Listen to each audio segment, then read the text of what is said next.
Thanks to the support as a channel member, Kieran Hodgkinson. Folks, okay. Closer. Okay. You know how you like hearing me talk? That's why you're here.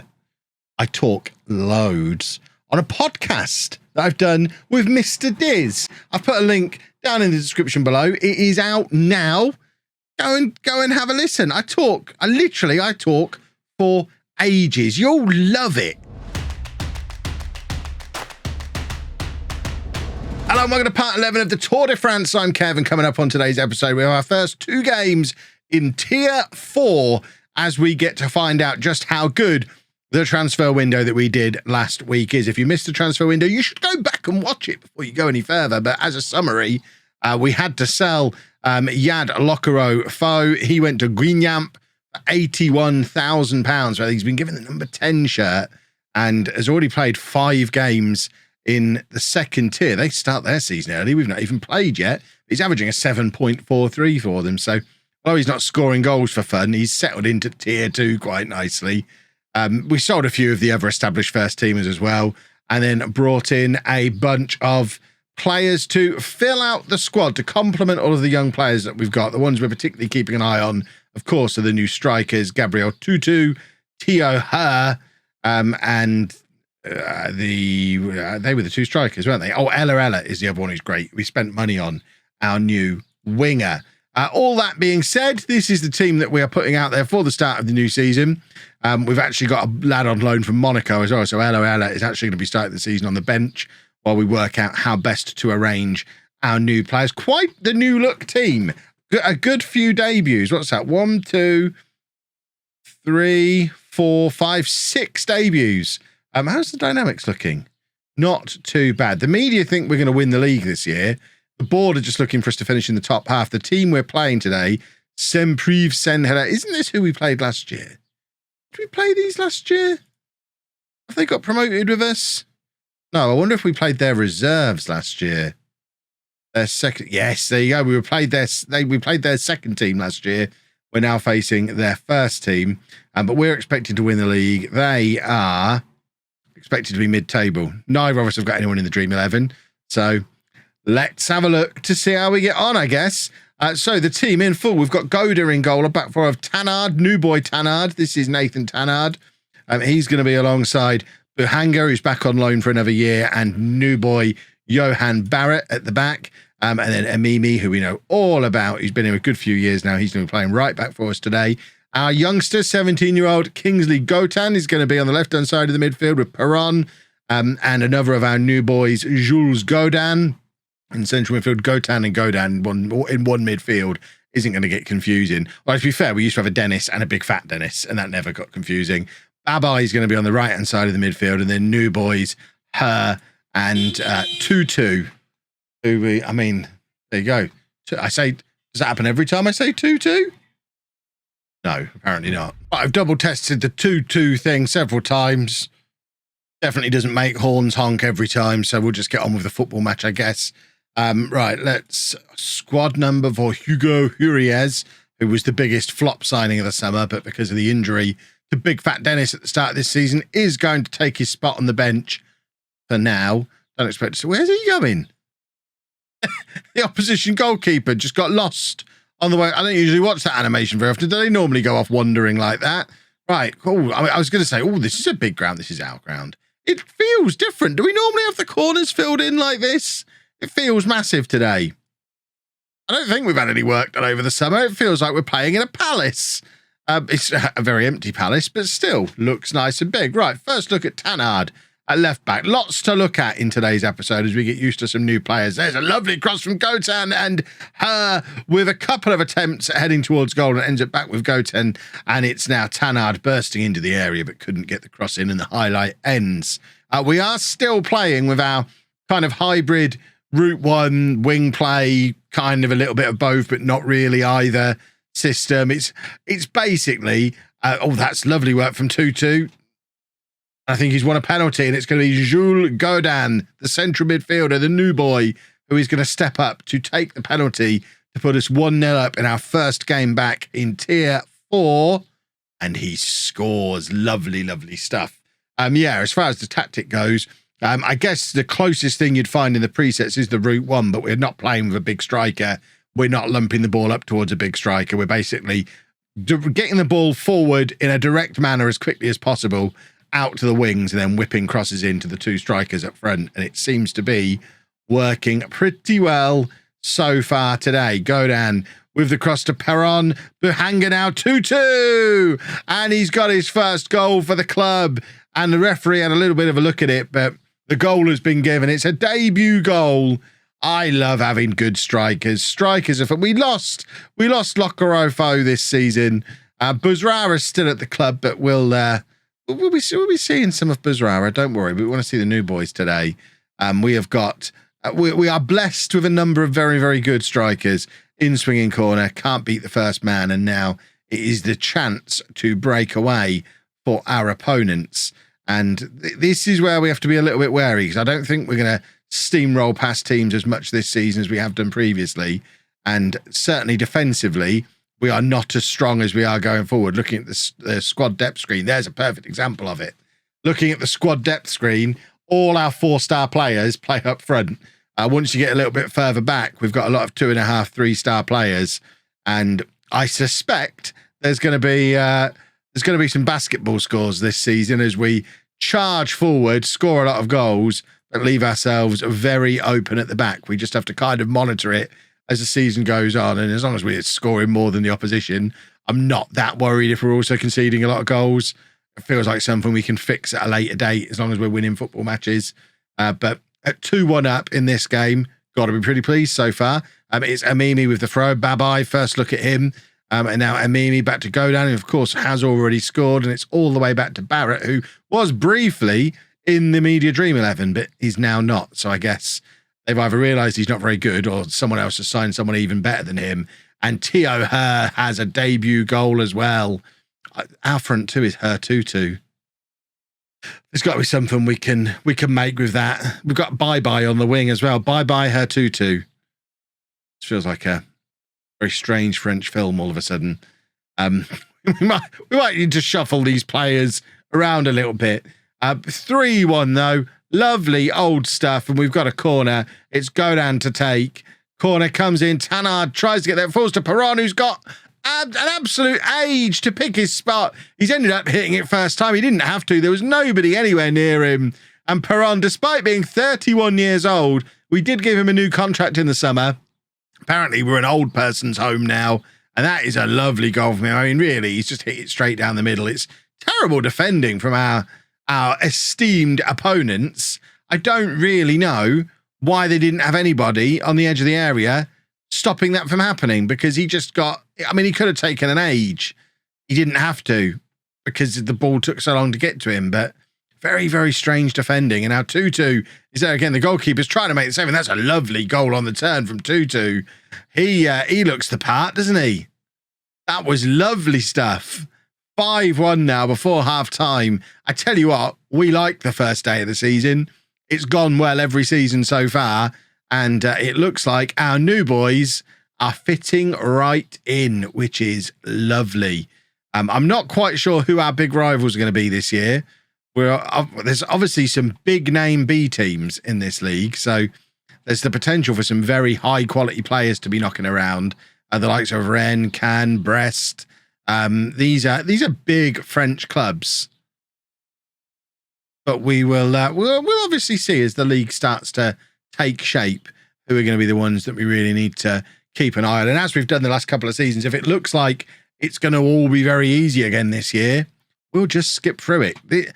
Ultimately, at some point, we're going to hit Paris Saint Germain. This save is going to get hard sooner or later. Let's make hay while the sun shines. But first, some substitutions. Ella is coming on. We're also going to bring on Huriez on the left-hand side, who can play as a left winger, so he can learn to play on the left-hand side of midfield. We'll take off 2-2 and bring on Buzrara. And then where's my young boys? We're going to get both of them on, Boyd and Carter, because we want game time into them, so they can both come on, changing both centre-backs with 20 minutes to go. That's what you can do when you're 5-1 up. And we get to have a look at some of our youngsters. Michael Oliver, who's the other one of our defensive three who've come through the youth system, is currently injured. That's why he's not involved today, or he would definitely have been coming on then as well. We've certainly taken the sting out of our attack with all these substitutions. Not a lot happening in the second half of this game, although I thought they'd given the ball away there, but Her wasn't quite alert enough to get to it, and that's a decent ball in. And this is what I mean. We are going to be a little bit vulnerable at the back this season, and we've got away with it a little bit there. They've got themselves a corner, which we're going to have to defend, but I don't remember us having to defend very often over the course of the first 2 seasons of this save, and that's a good header. It wasn't. It was a terrible header. I mean, I'm trying to be fair in my commentary. The header was rubbish. It's better to be honest than fair. It's always been my policy. Let's go and play another football match. Just the one change for the Brest game then. Perron has picked up an injury, so he is going to be missing out on this one. We've taken in a few more trials. They're all rubbish. So we're not going to be bringing it. We haven't got any money to bring in players anyway, but that's why they're all down there, including this fella off of Arsenal from the past and Newcastle, and not us because he's 36, 38, 38, and not good enough. Not good enough anymore. Dumas comes in the midfield for Perron, with Godin moving across next to Gotan, which is not going to cause any confusion at all. Just the one change then. Brest are one of those teams we were just talking about. Their first team is a team I've definitely heard of, not just because it's one that makes immature people like me giggle, but because they're a well-known French team. The fact that their B team is this far down the pyramid is a little surprising, but you would expect their B team to be pretty solid. Same with Rennes, really. Both of those are going to be teams that you're going to be looking at thinking, yeah, there's going to be good players there because they're higher up the league pyramid and they can just stick their decent players down here whenever they feel like it. And it's a little bit alarming. I think we're going to be in for more of a test today, as shown by the fact we're half an hour in. We've not had a highlight yet, and it's Brest on the attack again. Cross coming in, which we've not really dealt with. I say that Barrett's actually the one who's headed that clear. The animation didn't seem to reflect that, but it's they're toying with us a little bit here. We need to get the ball up the other end of the pitch. Well, we've got our 2 strikers with just the 2 defenders staying back to cover them, but it doesn't really matter if we can't get the ball up there, and we have gone behind. It's such an unusual feeling for us. We're not used to losing football matches. There's hardly anybody here. I guess ultimately for them it's a reserve game, so it's not a massive surprise that there's nobody here, but I'm a little bit surprised we've gone behind in a football match because it happens so rarely. Amimi absolutely flying in there, lucky to not pick himself up a card. Talking to people who pick up a card, Dumas loves a bit of that, so keep an eye on him today. And now Godin to Babai, playing it into Her. This is much more like it. That is an audacious finish from Theo Her. Oh my goodness me, what a goal. He wasn't even facing the goal and he's just lobbed it over the goal. You can't call this a chip. This is a lob, and this is a wonderful piece of football. Babai plays the ball in, and Her, the goalkeeper stands no chance. What a finish to make it 1-1. We have developed a little bit of a knack in this world for finding fantastic free transfer strikers. We've already had, these are like 4th and 5th superstar hero strikers we've had in this save so far. They're just, apparently, French strikers, pretty good. That's what we're learning here. We've got no interest in pressing. As someone who's used to playing gegenpress a lot, it's very odd to see opposition teams just able to stand there with the ball, knowing they're under no threat whatsoever. I don't know how much longer I'm going to be able to resist upping that press a little bit, but we've just not needed. It's something we've not needed to do. So why do it? Why tire ourselves out when we haven't needed to so far?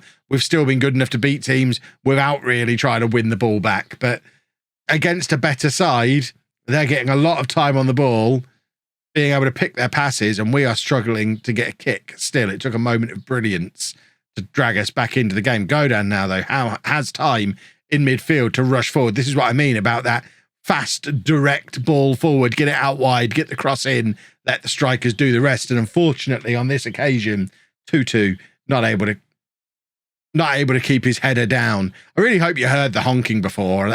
That gag's going to get confusing fast. Right, Bahanga from the kickoff finds Tanard. who's got the youngster Gotan ahead of him, who plays it all the way back to Bahanga. We're waiting to pick a spot here. We're lumping the ball forward, and this is where not having big fat Dennis up there is a bit of a problem against better opposition. When we lump the ball forward, these boys just aren't going to get on the end of it. We really need to be hitting the ball over the top of the defenders, like hopefully we're about to do here. There you go. That's the ball we need. Her is in again, and it's 2-1. And we're not the all-conquering side we've looked like previously. We're still very good at what we're very good at, and that is an area where we are just going to be deadly all season. Any opportunity to dink the ball over the top. We've got fast strikers who'll get in behind. They're good finishers. And it's 2-1 to Tor in a game where I've got to say, I don't think we've been the best team yet, but we have definitely got the best strikers on the pitch. Tanard, our left back, charging into the area, plays it back to Godan. And he finds Tanard. Now Gotan, go in. 2-2 is there. And now Godan from range, and it's 3, and that should be that, celebrating in front of absolutely nobody. I don't know how far away from Tor Brest is. This is the first time we've not been in very tightly squished together regional leagues. I guess there's going to be a little bit more travelling involved this year, and I guess we're not going to take many fans away from home for matches like this, but that goal does put us top of the league as things stand after just a couple of games. And we've grown into this game a little bit. We had a tough start, but actually looking at those stats, we do deserve to be ahead. We're good value for it, and Her's in for a hat-trick here. And it is saved by the Brest goalkeeper, and we've got a corner. And we know we can be a threat from these set pieces. We've got good delivery, and we've got some very good defenders who can come forward and be a threat in the air. Amimi is there on the edge of the area. See, that's what happens when you properly defend from that situation, rather than letting someone like Perron stand there and just hit the ball into the back of the net once it's cleared. Brest not done yet though. Good winning the ball back though from Babai. Ball over the top from Her. Oh, I love the lump. We had the home lump years ago. The Tor lump is here, everybody. We've adjusted this tactic gradually over the course of these 2 seasons, and now 2 and a bit seasons, and it has just turned into fast strikers, hit ball over top, let them do the business, and they're doing the business again, and it's 4-1 now. A hat-trick for Theo Her, who has settled in really quite well so far, and I think we're probably reaching the point where we're going to make a few substitutions and just calm things down a little bit. This is only a couple of days after that previous game. We've got more football to play this year. We've got to keep these boys fresh, and that's a good save from Goda, and that feels like an opportunity to make some substitutions. Definitely want to get Boyd and Carter on again, so we'll do those first, getting as much game time as possible into those two. Bouzrara always deserves the opportunity to play, so he can come on for 2-2. And then Ella we spent money on, so he's going to come on. We'll bring him on for Gotan and put Babai over onto the left-hand side. And, we've got another of our youngsters, Diallo, with Dumas on a yellow card. Easy substitution to make. I love being able to make 5 substitutions. It makes youth development an absolute breeze, because we've just brought on 3 of our promising youngsters in one go, and then made a couple of changes that we needed to do for fitness and tactical reasons. It's lovely, lovely stuff. 5 substitutions all the time, please. I like it. France is brilliant. What a cultured country. Right, couple of minutes. I was going to say couple of minutes, 10 minutes or so left in this game. David Carter with the free kick forward finds Bouzrara, and it's his first of the season. He doesn't need much in the way of a chance, does he? It's a good free kick from David Carter, who I did notice his free kick taking is particularly good. He's pretty much top of the set piece quick pick for every free kick, both assist-wise and shooting. He's clearly got something of a wand on the end of his right leg. And at 16 years old, to entrust him with free kick taking responsibilities, you'd better be good at them. And he showed there that he is. And Bouzrara is always going to be good in situations like that as well. But Theo Her is the star of today. A 10 out of 10 performance from him, a hat-trick, and a Tor side who are top of tier 4. We are going places, boys and girls. If we carry on like this, I might finally be able to get out of this Airbnb and buy an actual house. If you're listening, board, I would like a new contract now. Please and thank you. If you've enjoyed that, please make sure you leave a nice big thumbs up on there for me. Subscribe to the channel for daily Football Manager videos. Don't forget to check out the podcast with Mr. Diz. I mentioned before, the link to that is down in the description below. and thank you very much for watching.